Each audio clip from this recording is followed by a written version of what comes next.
किसी भी competitive examination को क्लियर करने का सबसे ज़रूरी तरीका जो है, हम उसके प्रीवियस ईयर क्वेश्चंस को देखें।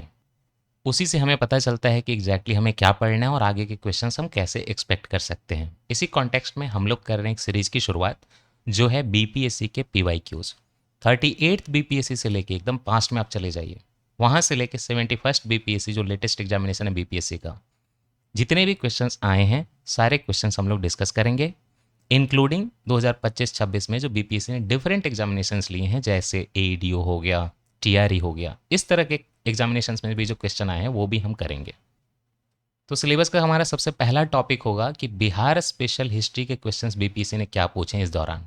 एक वीडियो में हम लोग टोटल 25 क्वेश्चन कवर करेंगे, और आप चाहे इंग्लिश मीडियम से हों चाहे हिंदी मीडियम से हों, दोनों के लिए है, क्योंकि आप देखिए क्वेश्चन यहाँ पे इंग्लिश में है, उसका ट्रांसलेशन हिंदी में लिखा हुआ है, साल भी लिखा हुआ है कि कब ये पूछा गया था, और नीचे एक्सप्लेनेशन इंग्लिश में है, साथ में एक्सप्लेनेशन हिंदी में भी है। तो आप स्क्रीन पे हिंदी इंग्लिश दोनों वर्जन देख लीजिएगा, भले मैं इंग्लिश वाला रीड करूं या हिंदी वाला रीड करूं। चलिए विदाउट वेस्टिंग एनी टाइम हम लोग शुरुआत करते हैं आज 25 क्वेश्चंस की। ये हमारा पार्ट 1 है इस सीरीज का। जुलाई 2019 में ये क्वेश्चन पूछा गया था बीपीएससी के 65th एग्जामिनेशन में, तो उसी के हिसाब से आप देखिए पूछा जा रहा है। थोड़ा सा करंट अफेयर भी है लेकिन हिस्ट्री का क्वेश्चन है। और दूसरी बात कि हमारा ancient medieval modern history Bihar special का मिक्स होगा। तो जुलाई 2019 में एक्सपर्ट्स ने विजिट किया था और फर्स्ट डॉक्यूमेंटेशन किया था एक मेगालिथिक साइट का, पैलियोलिथिक, मेगालिथिक, मीजोलिथिक, नियोलिथिक, और इस तरह से आपके अलग अलग कल्चर्स होते हैं। मेनली तो पैलियोलिथिक, मीजोलिथिक, नियोलिथिक होता है, उसमें एक मेगालिथिक साइट होती है जिसमें हम जहाँ पे लोग मरते हैं उसके अराउंड बड़े बड़े स्ट्रक्चर बना लेते हैं, टुम्ब स्ट्रक्चर आप कह सकते हैं। तो इन्होंने पूछा कि जुलाई 2019 में एक्सपर्ट्स ने विजिट किया था और डॉक्यूमेंट किया था फर्स्ट टाइम एक बिहार का मेगालिथिक साइट, तो बताइए वो कौन से डिस्ट्रिक्ट में है। और यही आप देख लीजिए हिंदी में कि विशेषज्ञों ने बिहार के एक महापाषाण स्थल के प्रथम प्रलेखन के लिए निम्नलिखित में से किस जिले का दौरा किया था। आंसर इसका जो है न पटना है, न कैमूर है, न मधुबनी है, न बांका है, ई है। क्यों? क्योंकि जुलाई 2019 में आर्कियोलॉजिस्ट की टीम ने जो यहाँ पे स्ट्रक्चर देखा था रोहतास जिले में देखा था। आप देख सकते हैं ऑप्शन में पटना, कैमूर, मधुबनी, बांका है और ई है, इनमें से कोई नहीं, उपयुक्त में से एक से अधिक। अभी के पैटर्न में नन ऑफ द अबव का ऑप्शन आ गया है, आप कहें कि नॉट अटेम्प्टेड का ऑप्शन आ गया है लेटेस्ट पैटर्न में। ई ऑप्शन में नॉट अटेम्प्टेड आएगा तो आपको इस तरह का तो नहीं दिखेगा, और अगर आप ये दिखेगा भी तो कहीं ना कहीं डी में दिखेगा, बट ई ऑप्शन आप हमेशा नॉट अटेम्प्टेड होगा। आपको सारे क्वेश्चन में नॉट अटेम्प्टेड या कोई दूसरा ऑप्शन मार्क करना है। अगर आप नॉट अटेम्प्टेड भी मार्क ना करें, ऑप्शन भी मार्क ना करें, तो फिर वो निगेटिव हो जाएगा। Megalithic site Rohtas district of Bihar. और इसके पहले नवंबर 2018 में एक टीम जो था सोन वैली सिविलाइजेशन के रिसर्चर श्याम सुंदर तिवारी के अंदर जो उन्होंने 5 मेगालिथिक साइट जो है रोहतासगढ़ में आइडेंटिफाई किए थे। Since Rohtas is not among the listed district, E is the appropriate answer. लेकिन बीपीएससी ने ऑफिशियल आंसर में कैमूर जो है करेक्ट दिया था, लेकिन सच्चाई ये है कि रोहतास होगा, ई होना चाहिए इसका ऑप्शन। आइए, oldest culture from Chirand of Bihar is palaeolithic है, मीजोलिथिक है, नियोलिथिक है, चाल्कोलिथिक है। ये पूछा गया 66 बीपीएससी में। आंसर है सी, नियोलिथिक है ओल्डेस्ट कल्चर चिरांद बिहार का। चिरांद जो है सिचुएटेड है सारण जिले में, और ये जो है एक नियोलिथिक आर्कियोलॉजिकल साइट है ईस्टर्न बिहार का, ईस्टर्न इंडिया का। और आप इसकी बात करें, मतलब बिहार में तो ईस्टर्न नहीं होगा, लेकिन बिहार में तो वेस्टर्न होगा, बट ओवरऑल इंडिया का ईस्टर्न होगा। एक्सकवेशन जो है Patna university and director of archaeology ने किए थे, गवर्नमेंट ऑफ बिहार ने, और वहाँ बताया कि हमारे जो सेटलमेंट है ये नियोलिथिक फेज के हैं, तो इसलिए जो है एक नियोलिथिक मेजर वैली सिविलाइजेशन में ये माना जाता है। चलिए, चाइनीज ट्रेवलर आई सिंह जो हैं वो उन्होंने टूर बिहार का कब किया था, आपको एडी के हिसाब से बताना है। ये 40th बीपीएससी में पूछा गया था, 1995 में रिपीट हो सकता है, तो डी इसका आंसर है, ना कि 405, ना कि 635, ना कि 637। तो कब आए थे? आई सिंह ने ट्रेवल किया था इंडिया का 671 एडी में, जो कि इनमें से कहीं भी ऑप्शन में नहीं है। उस समय पे वो बस 37 साल के थे, और उन्होंने एक मैरी टाइम रूट लिया था और कंसिडरेबल टाइम जो है बुद्धिस्ट इंस्टीट्यूशन में अपनी पढ़ाई करने में गुजारा था, और वो उसी दौरान जो है बिहार गए थे, एंड फिर वो चाइना चले गए थे सुमात्रा से होते हुए। तो इसमें से कोई जो है आंसर नहीं है, क्योंकि 671 एडी होगा। Who was the first Muslim conqueror of Bihar? तो बिहार में सबसे पहले किस मुस्लिम ने आक्रमण किया? ये 60 से 62 बीपीएससी 2016 में पूछा गया था। इसका आंसर आप सारे लोगों को पता होगा, बख्तियार खलजी। तो इख्तियार अलुद्दीन मोहम्मद बिन बख्तियार खलजी जो है उसने टर्किश मिलिट्री पावर बिहार में जो है 12th सेंचुरी के एंड के दौरान बनाई थी। आप कह सकते हैं 13th सेंचुरी की शुरुआत, 12th सेंचुरी का जो है खत्म हो रहा था उस टाइम पे। और उसमें जो है उसने कई सारे बिहार के सेंटर पे अटैक किया था, कई सारे बुद्धिस्ट स्ट्रक्चर जो थे उसने नालंदा विक्रमशिला पे जो है अटैक किया था। और नालंदा की लाइब्रेरी किसने जलाई थी ये भी क्वेश्चन पूछा जाता है। तो he is considered as first Muslim conqueror of Bihar, 13वीं शताब्दी की शुरुआत में और 12वीं शताब्दी के अंत में। और मुस्लिम विजेता बिहार का पहला इसी को माना जाता है। नालंदा यूनिवर्सिटी किसने डिस्ट्रॉय किया था, अभी अभी आपको बताया। नालंदा विश्वविद्यालय जो है माना जाता है कि मुस्लिम्स ने डिस्ट्रॉय किया था, 43rd बीपीएससी में पूछा गया था। तो नालंदा जो है बुद्धिस्ट लर्निंग सेंटर, आपका सेवरल पार्ट्स ऑफ एशिया के लोग यहाँ पे पढ़ने आते थे। और यहाँ पे बख्तियार खिलजी का जो इन्वेजन है माना जाता है कि end of the 12th century में उसने जो यहाँ की लाइब्रेरी वगैरह चलाई थी। Bakhtiyar Khilji was a Turkish Muslim military commander. तो ऑप्शन ए हमारा करेक्ट है। तो बख्तियार खिलजी मुस्लिम था, तो मुस्लिम लोगों ने। नालंदा विहार वाज डिस्ट्रॉयड बाय, फिर से पूछ दिया गया था उसी साल में 60 से लेकर 62nd बीपीएससी में। और ये आप समझ सकते हैं आंसर क्या होगा, ए आंसर होगा। वही एक्सप्लेनेशन होगा कि नालंदा को जो है ट्रेडिशनली ये मिलिट्री एक्सपीडिशन बख्तियार खिलजी से जोड़ा जाता है और खिलजी ने वहाँ पे जो है उसकी लाइब्रेरी को डिस्ट्रॉय कर दिया था। Who was the real founder of Turk rule, again the same answer will be there. देखिए कितना क्वेश्चन जो है रिपीट होता है, तो बी आंसर हो जाएगा। Bakhtiyar Khilji was the real founder of Turk rule in Bihar, specially India की बात नहीं कर रहे हैं। और टर्किश पॉलिटिकल अथॉरिटी उसी ने बिहार में बसाई। नेक्स्ट आइए the first account of Bakhtiyar Khilji's attack on Bihar is found in, किस चीज़ में लिखा हुआ है कि उसने बिहार पर अटैक किया था। इसका आंसर है बी, तबाकत नासरी में ऐसी चीज़ लिखी हुई है। तबाकत नासरी जो है पर्शियन में लिखी थी मिन्हास सिराज ने। और यहीं से पता चलता है कि टर्किश पीरियड बिहार में जो है बख्तियार खिलजी ने जो है शुरुआत की थी और साथ ही साथ बंगाल भी हो गया था। सो अर्लीस्ट जो है रेफरेंस बख्तियार खिलजी का अटैक का बिहार में तबाकत नासरी में है, जिसको मिन्हास सिराज ने लिखा था। Next question, Yusuf Shah Chak the last Muslim ruler of the Kashmir valley who was exiled to Bihar by the Mughal emperor Akbar. तो ये लास्ट मुस्लिम रूलर था कश्मीर का, यूसुफ शाह चाक। उसको जो है अकबर ने भगा के बिहार में एग्जाइल कर दिया था। तो आप बताइए कि इसकी जो है ब्यूरियल प्लेस कहाँ पे है। इसकी ब्यूरियल प्लेस जो है डी है, दैट इज नालंदा में है। यूसुफ चाक जो था लास्ट इंपॉर्टेंट रूलर था चाक डायनेस्टी का, कश्मीर का, और मुगल अथॉरिटी से वो लड़ता रहता था। और धीरे धीरे उसने क्या किया, अकबर ने उसको जो है वहाँ से एग्जाइल में भेज दिया बिहार में। और 1592 में इसकी मृत्यु हो गई। इसका ब्यूरियल प्लेस जो है नालंदा रीजन में है बिहार में। The city of Bihar Sharif remade important medieval period, in the medieval period, है ना, as a centre of trade, centre of education, administrative centre या फिर रिलीजियस सेंटर। किस चीज़ के लिए जो है बिहार शरीफ जो है मिडिवल पीरियड में इंपॉर्टेंट था। इसका आंसर जो है सी है। सी दैट मीन्स कि इसमें 2, 3, 4 आएंगे। 2, 3, 4 as a centre of trade नहीं होगा। Education yes, administration yes, religion yes, ये सारी चीज़ें मिलती भी हैं। एजुकेशन, एडमिनिस्ट्रेशन, रिलीजन, ट्रेड नहीं। ठीक है। मध्यकाल में बिहार शरीफ शिक्षा, प्रशासन और धर्म का महत्वपूर्ण केंद्र बना था। इस क्षेत्र की प्राचीन शैक्षणिक परंपरा उदंतपुरी जैसे था ना बिहार का, उससे जुड़ी हुई थी। जबकि शेख शरफुद्दीन याह्या मनेरी जैसे प्रसिद्ध सूफी संतों के कारण इसका धार्मिक महत्व भी बढ़ा, प्रशासन के महत्वपूर्ण भी था प्रशासन के लिए, लेकिन ट्रेड सेंटर नहीं था ये। बिहार फेमस सेंट शैफुद्दीन मनेरी, अभी मैंने नाम लिया शैफुद्दीन याह्या मनेरी। तो बताइए कि किस सूफी सेक्ट से ये रिलेटेड थे। तो ये रिलेटेड थे आपके फिरदौसी से। शेख शरफुद्दीन अहमद याह्या मनेरी मध्यकालीन में बिहार के प्रमुख सूफी संतों में से थे। जन्म 1263 मनेर में हुआ था और ये फिरदौसिया सूफी सिलसिले के महत्वपूर्ण प्रतिनिधि बने। 1381 में बिहार शरीफ में उनका निधन हो गया और मकतूबात सदी उनके प्रसिद्ध रचनाओं में से है। ये जो आप देख रहे हैं मकतूबात सदी, ये जो है उन्हीं की रचना है शरफुद्दीन अहमद याह्या मनेरी का। Patna was made the provincial capital by him, by Sher Shah, काफी पहले। Sher Shah Suri recognise the geographical and strategic importance of Patna और सिटी को जो है स्ट्रॉन्ग किया।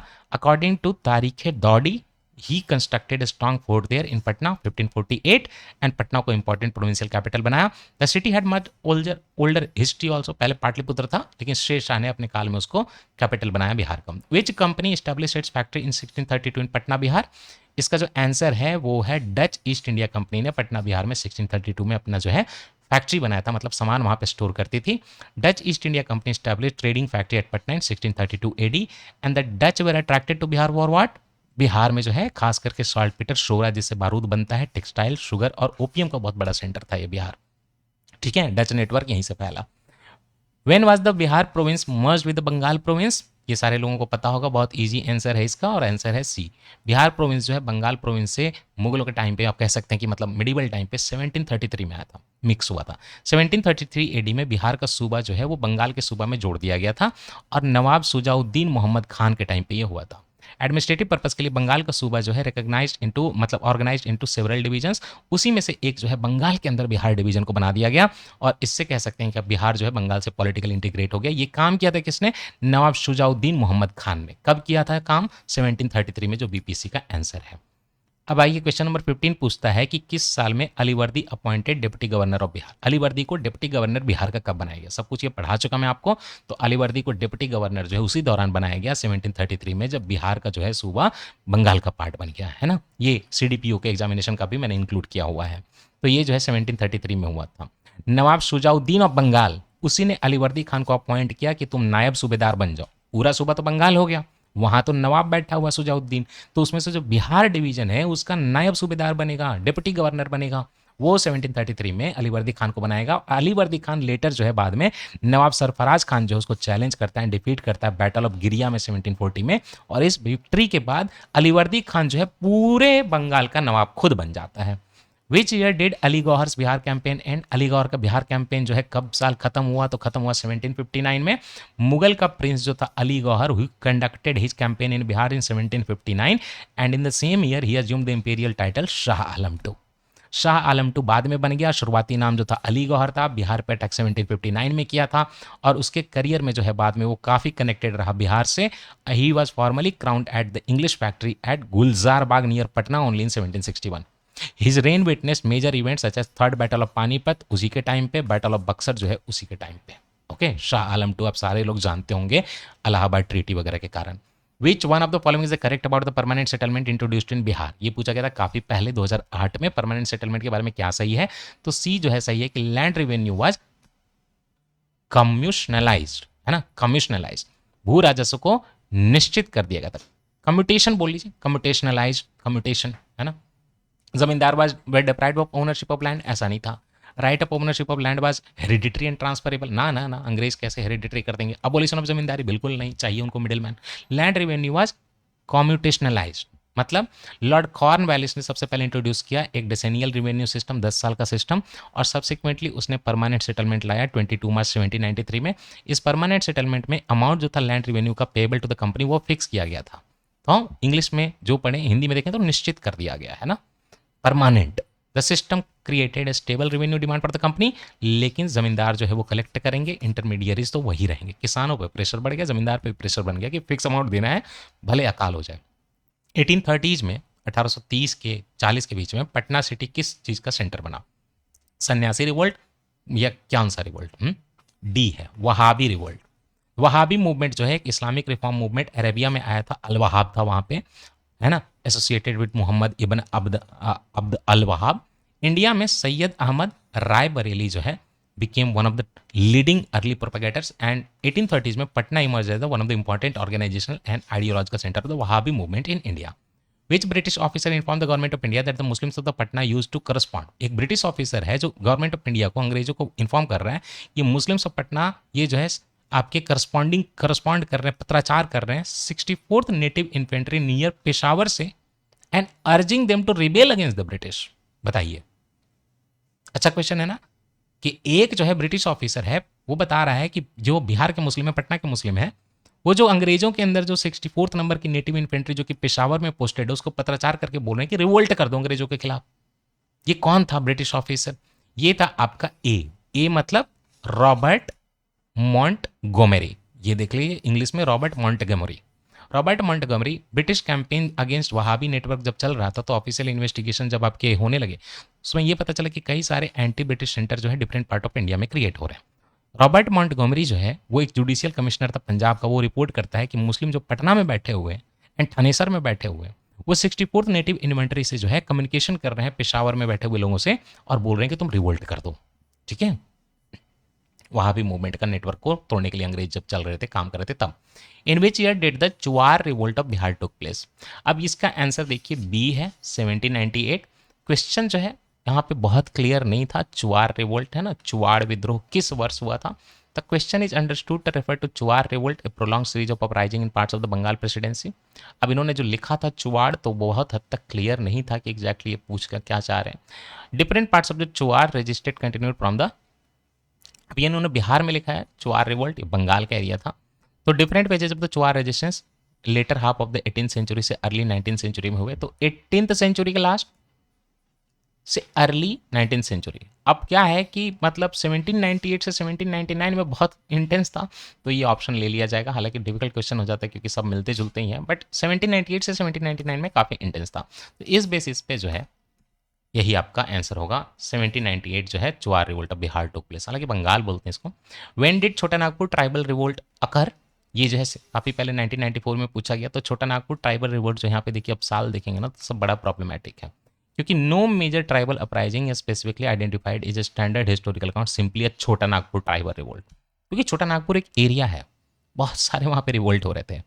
तो ये आंसर जो है मुश्किल है। छोटा नागपुर रीजन में जो है कई सारे हुए हैं, जैसे कोल रिवोल्ट बोलेंगे तो 1831-32 आंसर हो जाएगा। अब इसमें कहीं देख लीजिए आप, 1830 तो नहीं है, चलिए ठीक है। तो कोल रिवोल्ट का साल था 1831 से 32। संथाल रिबेलियन 1855 से 56। अब ये देखिए संथाल रिबेलियन 1855 से 56 कहीं ना कहीं इसके अराउंड हमें दिखने को मिल रहा है। अब हम देखेंगे अगर मुंडा रिबेलियन उलगुलान जो था बिरसा मुंडा का, तो 1899 से 1900, इसमें तो नहीं आ रहा, बट मुश्किल है। छोटा नागपुर के नाम पे कुछ नहीं है, सब अलग अलग हैं। तो ये जो है इसके लिए प्रॉब्लमेटिक है, बस आपको नॉलेज ले लेना है। Which British commander was defeated by the Santhal in 1855। Santhal लोगों ने किस ब्रिटिश कमांडर को हरा दिया? काफी लोगों को संथाल लोगों ने मारा भी था, बट हराया था मेजर बैर्रे को, मेजर बुर्रो को। मेजर बुर्रो को जो है संथाल लोगों ने 1855 में हरा दिया था। संथाल रिबेलियन 1855 में हुआ था किस जगह पे? भोगनाडीह में। ये लीडरशिप सीदो कानो, चांद एंड भैरव ले रहे थे, खास करके सीदो कानो का नाम काफ़ी फेमस है, चांद भैरव भी थे। और इस अपराइजिंग में ब्रिटिश कमांडर मेजर बुरो जो है वो कन्फ्रंट हुआ और वो डिफीट हो गया संथाल से। एंड कॉलोनियल गवर्नमेंट उसके बाद जो है बहुत बड़ा फोर्स यूज़ करती है और फिर जो है वहाँ पे लैंड रिफॉर्म वगैरह भी होता है। हालांकि the tribal movement Santhal Hul rebellion took place in, Hul rebellion कब हुआ? सी इसका आंसर हो जाएगा 1855-56। यही आप ऊपर देख रहे हैं 1855 वाला, वही क्वेश्चन पूछा गया। तो हूल संथाल रिबेलियन जो है 1855 में हुआ भोगनाडीह में, और फिर संथाल के जितने एरिया थे सब में फैल गया। ये था मनी लेंडर के खिलाफ, जमींदार के खिलाफ, रेवेन्यू ऑफिसर के खिलाफ और फाइनली ब्रिटिश के खिलाफ, राइट। और इसका जो है रिबेलियन कंटिन्यू हुआ 1856 तक। उसके बाद ब्रिटिश जो है जब खास करके ये हार जाता है मेजर बर्रो, तब वो बड़ी फोर्सेज भेजते हैं। Which among the following year Santhal revolt took place? बहुत आसान हो जाएगा, आप सोच सकते हैं इसका आंसर, सीधे सीधे आपका डी हो जाएगा 1855-56। तो संथाल रिबेलियन वही जो है भोगनाडीह के एरिया में सीधो कानो चांद भैरव ने किया था, मनी लेंडर और ब्रिटिश ऑफिशियल्स के खिलाफ। आइए तो लास्ट क्वेश्चन ये है कि who led the Santhal rebellion in 1855? अभी अभी आपने देखा, बताइए। सीधो कानो, सीधो भगत? हम्म हम्म बस आ गया आंसर ए। संथाल रिबेलियन 1855 में जो है सीधो कानो जो है ये मुर्मू जो है इसका ले रहे थे, चांद भैरव भी थे साथ में, तो इनका नाम आएगा। भोगनाडीह में हुआ था। ये सब चीज़ें जो है याद कर लीजिए। नेक्स्ट में हम लोग मिलेंगे तो संथाल हुल के बाद हम पढ़ेंगे, तो क्वेश्चन नंबर 26 से हम लोग 50 जो है कल के लेक्चर में करेंगे। अगर आपको ये पसंद हो तो नीचे कॉमेंट करके प्लीज़ बताइएगा और किसी को शेयर कर दीजिएगा। व्यूज़ बढ़ेंगे तो अच्छी बात है, और आप अपने साइड से लाइक कर दीजिएगा। Thank you so much.